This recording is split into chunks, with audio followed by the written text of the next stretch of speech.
Ayusin po natin ang mga career na pwede sa voice acting. Kasama po natin ngayong umaga ang tinaguriang voice master of the Philippines. Walang iba kundi si Pocholo Gonzales. Good morning and welcome back sa Sakto Choy. Good morning po, Ate Oo. Ami and Kuya Kim.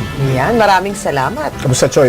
Long time no see, ha? Ako nga po medyo nagpahinga ng matagal dahil I'm into business na po. Business. Ang active dabber ka pa rin ba ngayon? sa mga TV Actually, show? on call po ako dito sa ABS-CBN kapag merong i-direct.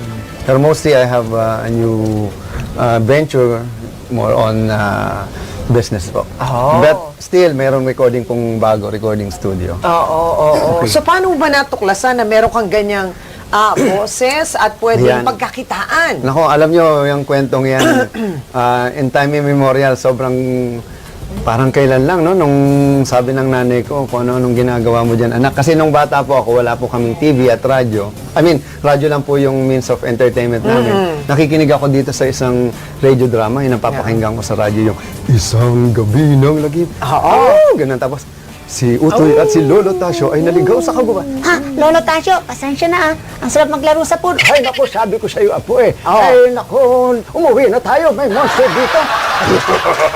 Andito, kakainin ko kayo. Tapos, nung bata ko, hindi ko alam, ginagaya-gaya ko siya. Unknowingly, nadidevelop yung voice acting skill ko. Oo. Kasi nga, wala kaming TV. Radyo lang talaga yung naging means of entertainment. So parang talagang nakikinig ka pero natututo ka Opo. tapos may nadidiscover ka sa sarili mo. Tapos, nung nag-college po ako sa UP, Diliman, may narinig ako sa radyo, sabi niya, ikaw ba'y magaling kumanta? Ikaw ba'y magaling mag-voice acting?